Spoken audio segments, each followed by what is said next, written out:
Hi there, Dr. Vicki Lemper here with the Shift Happens channel. Today we're going to talk about imaginal acts.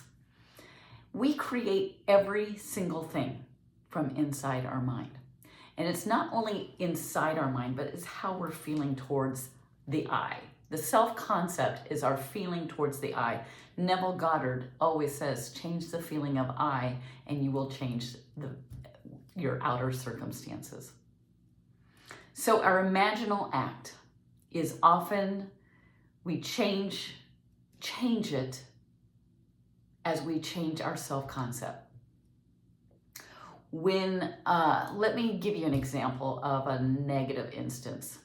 When you have a low self-identity, when you are insecure, and your storyline will follow that.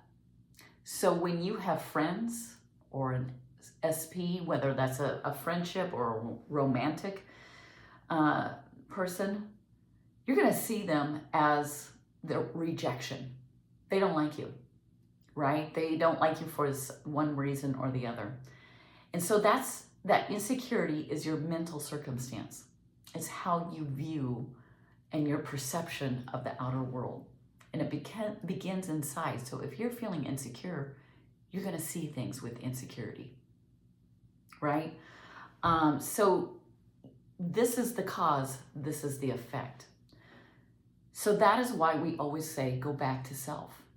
Develop that self-worth, that self-love.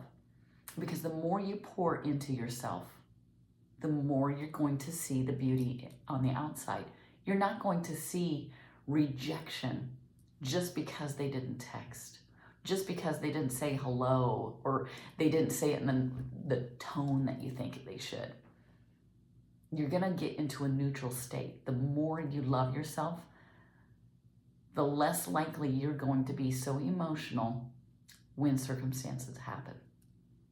And our imagination, we have the power to choose how we see ourselves and how we're going to show up every day.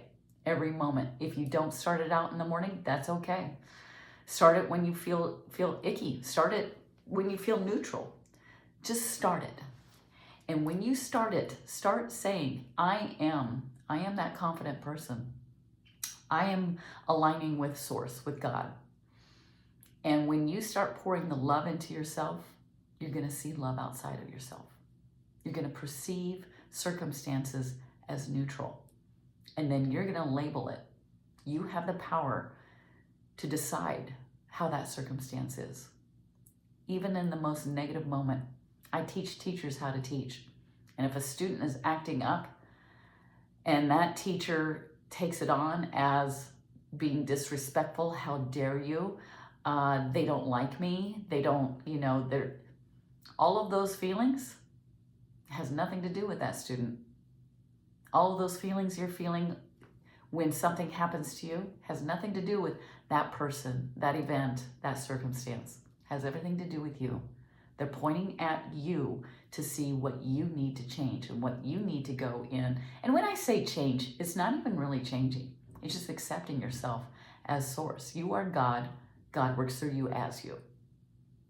And that's a pretty powerful thing because most of us have been raised to be disempowered, to rely on others, to feel like, that money is for other people. It's not for us.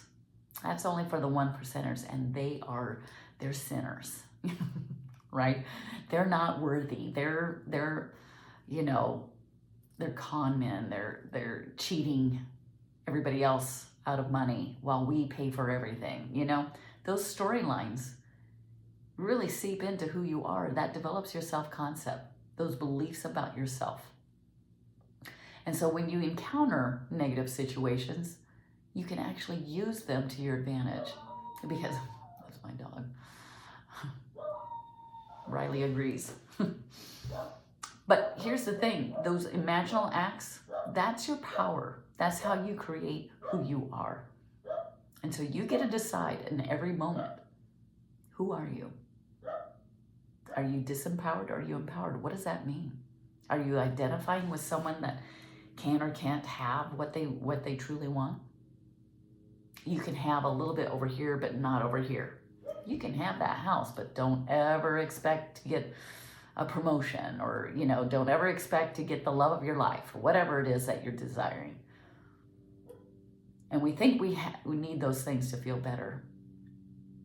But it all starts with you, begins and ends with you. How do you feel about yourself? Right?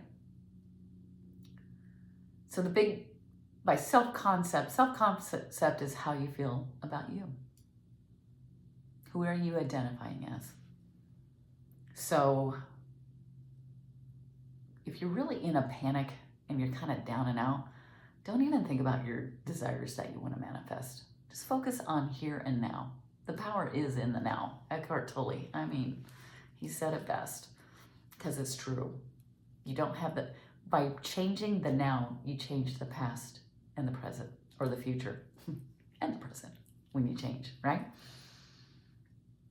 So when you feel moments of insecurity, doubt, worry, unworthiness, all of those things, inadequacy, get off that subject. Get off the subject of what you desire and just go right in the moment. And you should always be living in the moment. But oftentimes when we're experiencing negative emotion, it's an indicator that, hey, you're getting too far ahead, or you're thinking about the past. And see the beauty in what you have right here and now. Again, that's often how you manifest. You want a different job, and you see all the icky that's going on in the job. It's stressful. I don't like these people. They're negative, all these things. And I experienced that. I experienced every bit of it. I had 6 people bullying me, and they had power positions, and I was living on inadequacy and scared. I was scared. But I loved my job, and I still love my job. So I couldn't leave it. So I had to deal. I had to figure it out. I had to find peace. Do you have to find peace before you move on? No, but if you don't, it's going to follow you. So I identified with a person that's going to take control over my emotions. And I was tired of feeling icky and trying to prove myself and getting defensive and frustrated and angry and pointing fingers. And I started to look at myself, and I ignored every ounce of them. Did I see them? Yes. But I kept walking in my path, believing in my path, focusing on my future, focusing on my message, focusing wholly on me, and every step I had to take, and they left me alone. They either left the department or they left me alone, and they started turning around. And I actually appreciate them now, because I would have never gotten to this spirituality. Or maybe I would have, but that's what led me to this. And so once I let all of that go and I focused on myself, things started coming to me out of nowhere. Things that I didn't even know I was going to have. So if you get all worked up, get off the subject, get into you. It's all about self-concept and how you feel about the I am, the awareness of I am. And use that imaginal act to empower you and believe it. All right. I know this set well with someone. If you enjoy learning how to manifest with joy, ease, and fun, go ahead and like, subscribe, and comment. If you need help with this journey, I am there for you. You can go ahead and contact me at shifthappenslifecoaching@gmail.com. All right, until next time, love ya.